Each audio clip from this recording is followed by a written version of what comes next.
Hello, ഡെൻമാർക്കിൽ വന്നിട്ടുള്ള initial ഡേയ്സിൽ നമ്മൾ എന്തൊക്കെ കാര്യങ്ങളാണ് ചെയ്യേണ്ടതെന്ന് നോക്കിയാലോ. അപ്പോൾ ഫസ്റ്റ് തിങ് എന്ന് പറയുമ്പോൾ നമുക്ക് നമ്മുടെ CPR അപ്ലൈ ചെയ്യാന്നുള്ളത്. അപ്പോൾ CPR നമ്മൾ എങ്ങനെയൊക്കെ അപ്ലൈ ചെയ്യേണ്ടതെന്ന് നോക്കിയാലോ. ഫസ്റ്റ് ഓഫ് CPR വേണ്ട ഡോക്യുമെൻറ്റ്സ് തയ്യാറാക്കണം. അതിൻ്റെ ഡോക്യുമെൻറ്റ്സ് ആണ് നമ്മുടെ പാസ്പോർട്ടിൻ്റെ കോപ്പി, പിന്നെ നമ്മുടെ വിസയുടെ കൂടെ വന്നിരിക്കുന്ന നമ്മുടെ റെസിഡൻസ് പെർമിറ്റ്, പിന്നെ നമ്മുടെ റെൻ്റൽ എഗ്രിമെൻറ്റ്, പിന്നെ നമ്മുടെ ഓണറിൻ്റെ ഒരു സൈൻ വേണം. ഈ 4 കാര്യങ്ങളുടെ PDF കൊണ്ട് നമ്മൾ CPR അപ്ലൈ ചെയ്യുന്നു. അപ്പോൾ നിങ്ങൾ അവിടെ നിന്ന് വരുമ്പോൾ, ഇന്ത്യയിൽ നിന്ന് വരുമ്പോൾ നമ്മുടെ റെസിഡൻസ് പെർമിറ്റിൻ്റെയും പാസ്പോർട്ടിൻ്റെയും ഒക്കെ കോപ്പി എടുത്തിട്ട് വരുന്നതായിരിക്കും നല്ലത്. അത് കഴിഞ്ഞിട്ട് ഈ കോപ്പിയെല്ലാം വെച്ച് നമ്മൾ CPR അപ്ലൈ ചെയ്യുന്നു. CPR അപ്ലൈ ചെയ്ത് കഴിയുമ്പോൾ നമുക്കൊരു മെയിൽ വരും. 3 വീക്സ് കഴിയുമ്പോൾ അവർ നമ്മളെ കോൺടാക്ട് ചെയ്യുമെന്ന് പറഞ്ഞുകൊണ്ട്. ഈ 3 വീക്സ് കഴിയുമ്പോൾ അവർ നമ്മളെ കോൺടാക്ട് ചെയ്യുന്നത് ഐദർ ഫിസിക്കലി നമ്മൾ അവിടെ ചെല്ലാൻ വേണ്ടിയിട്ടായിരിക്കും, അല്ലെങ്കിൽ നമ്മുടെ ഈ ഡോക്യുമെൻറ്റ്സിൻ്റെ അകത്ത് എന്തെങ്കിലും പ്രശ്നമുണ്ടെങ്കിൽ ഈ ഡോക്യുമെൻറ്റ്സ് അല്ല വേറെ ഡോക്യുമെൻറ്റ്സ് വേണം എന്ന് പറയാൻ വേണ്ടിയിട്ടായിരിക്കും അവർ നമ്മളെ കോൺടാക്ട് ചെയ്യുന്നത്. അപ്പോൾ ഫിസിക്കലി നമ്മളോട് ചെല്ലാൻ പറഞ്ഞു കഴിഞ്ഞാൽ നമ്മളവിടെ ചെല്ലുന്നു. അത് കഴിഞ്ഞിട്ട് നമ്മളോട് എന്തെങ്കിലും കുറച്ച് ക്വസ്റ്റ്യൻസൊക്കെ ചോദിക്കുന്നു. അത് കഴിഞ്ഞ് കഴിയുമ്പോൾ നമുക്ക് CPR നമ്പർ കിട്ടും. കാർഡ് കിട്ടില്ല, നമ്പർ കിട്ടും. അപ്പോൾ ഈ നമ്പർ വെച്ചിട്ട് നമുക്ക് മിറ്റ് ID എടുക്കാം. മിറ്റ് ID എന്ന് പറയുമ്പോൾ നമ്മുടെ ഡിജിറ്റൽ ID ആണ് കേട്ടോ. ഈ ഡെൻമാർക്കിൽ ഓരോരോ കാര്യങ്ങൾ ചെയ്യുമ്പോൾ നമുക്ക് ഈ ഡിജിറ്റൽ ID മസ്റ്റാണ്. അതിപ്പോൾ ഓൺലൈനായിട്ടുള്ള എന്തെങ്കിലും കാര്യങ്ങൾ ചെയ്യുമ്പോഴാണെങ്കിലോ ഓരോരോ കാര്യങ്ങൾക്ക് നമുക്ക് ഈ മിറ്റ് ID വേണം. അങ്ങനെ മിറ്റ് ID എടുക്കണം. അത് കഴിഞ്ഞിട്ട് പിന്നെ നെക്സ്റ്റ് തിങ് ആണ് ബാങ്ക് അക്കൗണ്ട് എടുക്കുക എന്നുള്ളത്. അപ്പം അതും കഴിഞ്ഞ് കഴിഞ്ഞിട്ടാണ് നമുക്ക് CPR കാർഡ് കിട്ടത്തുള്ളൂ.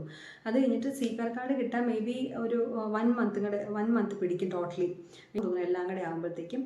ഇതെല്ലാം കഴിഞ്ഞ് കഴിയുമ്പോഴാണ് നമുക്ക് ജോബൊക്കെ സെർച്ച് ചെയ്യാൻ പറ്റുള്ളൂ കേട്ടോ. കാരണം CPR നമ്പർ ഇല്ലാണ്ട് നമുക്കിവിടെ ഒന്നും ചെയ്യാൻ പറ്റില്ല.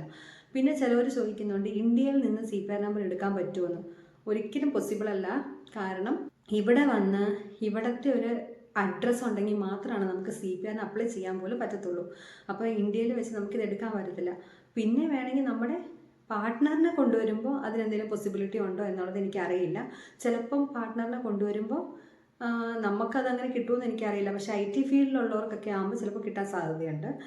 അപ്പോൾ ഇവിടെ നിങ്ങൾ വരുമ്പോൾ ആദ്യം തന്നെ വീടെല്ലാം റെഡി ആയതിനു ശേഷം വരാൻ ശ്രമിക്കുക. കാരണം നമുക്ക് അഡ്രസ്സ് ഇല്ലാണ്ട് നമുക്ക് ഒന്നും തന്നെ ചെയ്യാൻ പറ്റില്ല.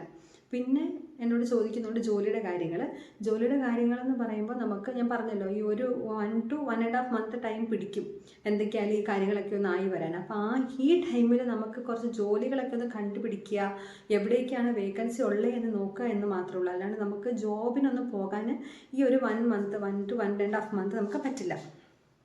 അത് കഴിഞ്ഞിട്ട് നമുക്ക് കെയറായിട്ട് വർക്ക് ചെയ്യാൻ പറ്റുമെന്ന് എന്നോട് കുറച്ച് പേര് ചോദിച്ചിട്ടുണ്ടായിരുന്നു. കെയറായിട്ട് നമ്മൾ വർക്ക് ചെയ്യണമെങ്കിൽ നമുക്ക് അത്യാവശ്യം കമ്മ്യൂണിക്കേഷൻ സ്കില്ല് വേണം. അപ്പോൾ നിങ്ങൾക്ക് ചെയ്യാൻ പറ്റുന്ന ഒരു കാര്യമുള്ളൂ, ഇന്ത്യയിൽ നിന്ന് വരുമ്പോൾ ലാംഗ്വേജ് പഠിച്ചിട്ട് വരിക. ലാംഗ്വേജ് നമുക്ക് എന്തോരം പഠിക്കാൻ പറ്റുന്നോ അത്രയ്ക്കും യൂസ്ഫുള്ളായിരിക്കും കേട്ടോ. കാരണം ഇപ്പം നിങ്ങൾ ഇന്ത്യയിലിരിക്കുമ്പോൾ നിങ്ങൾ നിങ്ങളുടെ കംഫർട്ട് സോണിലിരുന്ന് നിങ്ങൾക്ക് പറ്റുന്ന അത്രയും പഠിക്കാൻ നോക്കുക.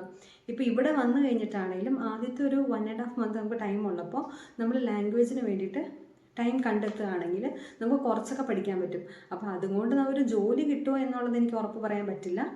കാരണം നമ്മുടെ കമ്മ്യൂണിക്കേഷൻ സ്കില്ലിൻ്റെ മേളിൽ ഡിപ്പെൻഡ് ആയിരിക്കും അത്.